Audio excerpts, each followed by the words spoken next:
తెలంగాణ రాష్ట్ర రోడ్డు రవాణా సంస్థ ఆధ్వర్యంలో హనుమకొండకు కేటాయించిన నూతన సూపర్ లగ్జరీ బస్సును ప్రభుత్వ చీఫ్ విప్ వినయ్ భాస్కర్ ప్రారంభించారు. హనుమకొండ బస్టాండ్లో వరంగల్ రీజనల్ మేనేజర్ శ్రీలత ఆధ్వర్యంలో బస్సుకు ప్రత్యేక పూజ చేశారు. రిబ్బన్ కట్ చేసి జెండా ఊపి బస్సును ప్రారంభించి సిబ్బందితో కలిసి బస్సులో ప్రయాణించారు.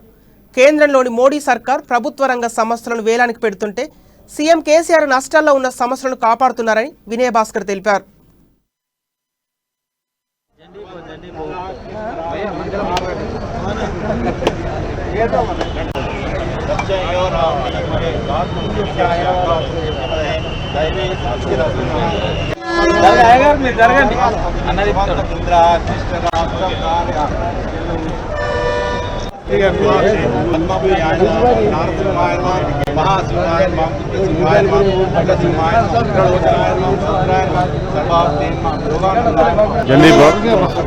जंडी